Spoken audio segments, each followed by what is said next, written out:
Welcome back, everybody. Thank you again for tuning in and subscribing, liking, sharing, all the things. I sincerely appreciate it.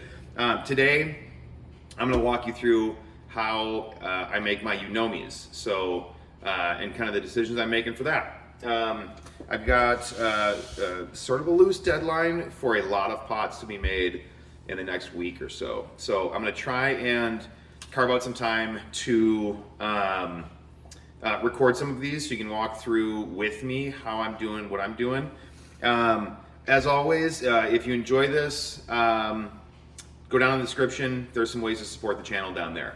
So thank you.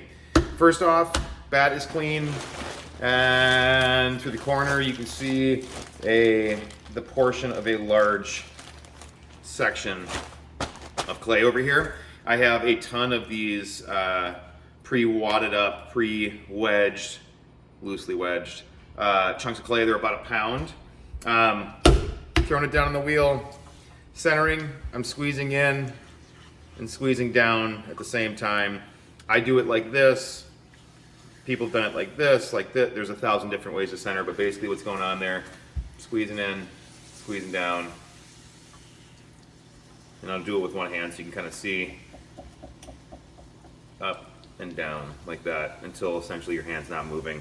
If you're having trouble centering, I've found that if you just kind of zone out and look somewhere else or take your eyes out of the equation, you'll feel it before you see it, okay? A little bit of water anytime you feel any friction or stickiness.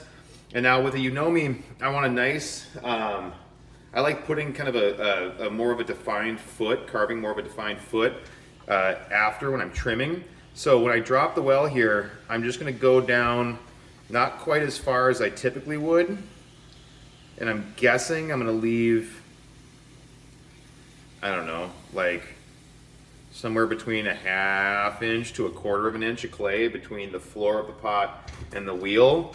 And if you're just starting out or somewhat new to throwing, carry a pin tool on you.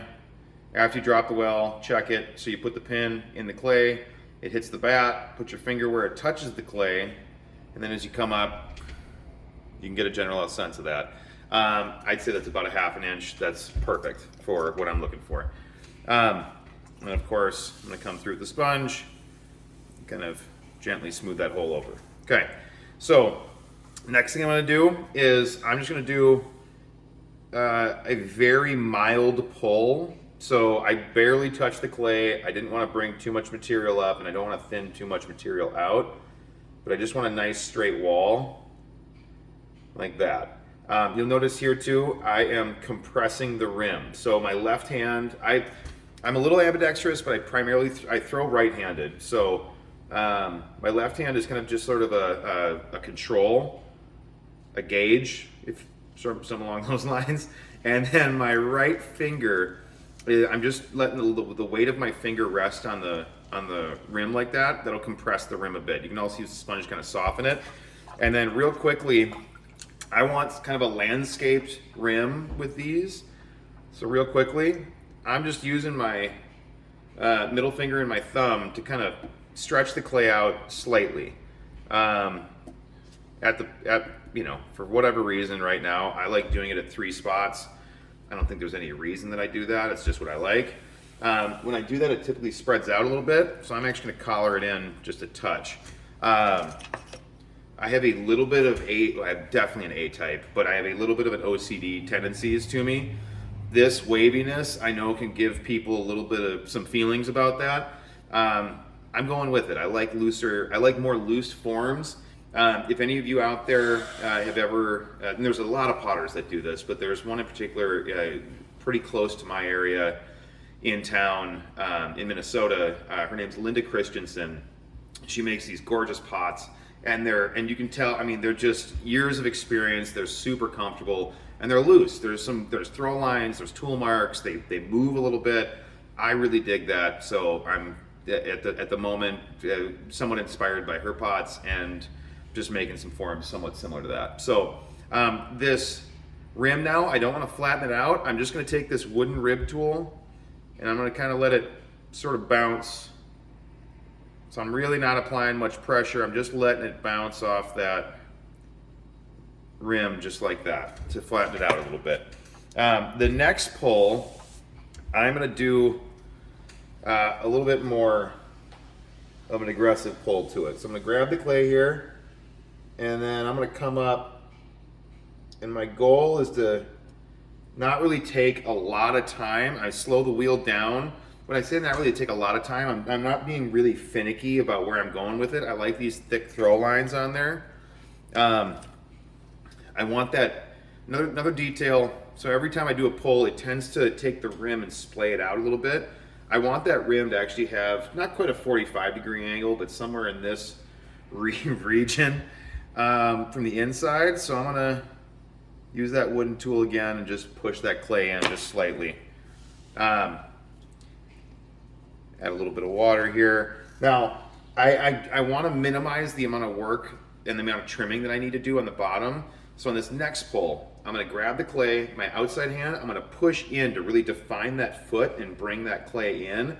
And then as I come up, my inside hand, I'm going to push out. So I'm kind of giving it, and this is going to be hard to, I wish I had the technology to, it could, but anyways, bring that clay up, out, and then up for the cup. So I basically don't want to do a lot of work when I'm trimming. So I'm pushing that clay in at the bottom. Now my inside hand is pushing out, and I kind of skirt past that ridge right there, and then just come up kind of loose. I'll do one more here in a second to kind of reiterate, but just doing that kind of a thing. Sorry, neighbor outside being wild. So at this point, it's not too bad. I don't mind it. I like hitting it with this wood, this metal rib tool, and I like just kind of giving it. I'm sort of attempting to be in like a. I know the phrase flow state might be kind of annoying, but that's exactly what it is. I'm trying to not focus too much on exactly what I'm doing. I'm just sort of doing what feels right, and then I try and stop, and then just make it look how I think it'll look. All right, okay. Well, that's what happens sometimes.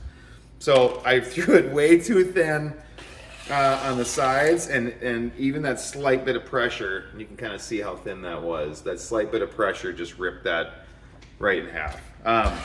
It happens to me on definitely more than one occasion. So let's just keep going with this and try and get one to actually make sense and work. So dry, smash. By the way, I used to get pretty, I guess you could almost say like mad upset when it came to like flopping pots or ripping pots. There's a certain level of failure, I guess you'd call it.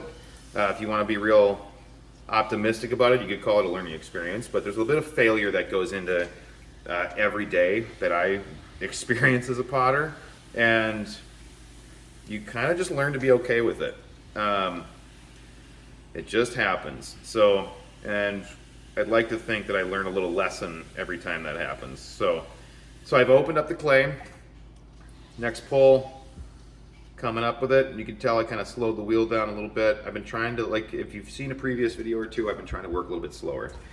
Speaking of, there are, I think 4 playlists at this point, depending on what your tastes are.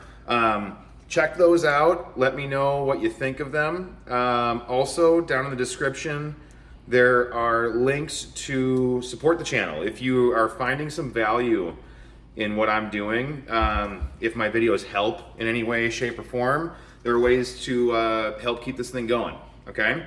So, again, stretch the clay, letting that rib tool just bounce off the sides like that.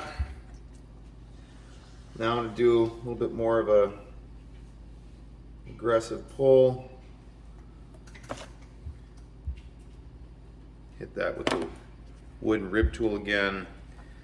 Now let's try and leave a little bit more clay on there so I don't run into the same issue that I did before. So push that clay in at the bottom, then pushed out a bit, and then now I'm just going to leave a little bit more clay on the walls there. So a little less pressure. Soaking up some of that water from the inside. I don't like to leave a lot of water hanging out on the inside. It tends to cause problems downstream sometimes. Okay, so now using this metal rib tool and just gonna sort of wiggle the thing around. And as I come up, I'm just kind of moving the tool. I'm trying to be as intuitive as I can, but moving the tool around and then pushing the clay up against the tool from the inside like that. And then I'm going to slow this down. This is something 100% influenced from that local potter I mentioned earlier in the video, Linda Christensen.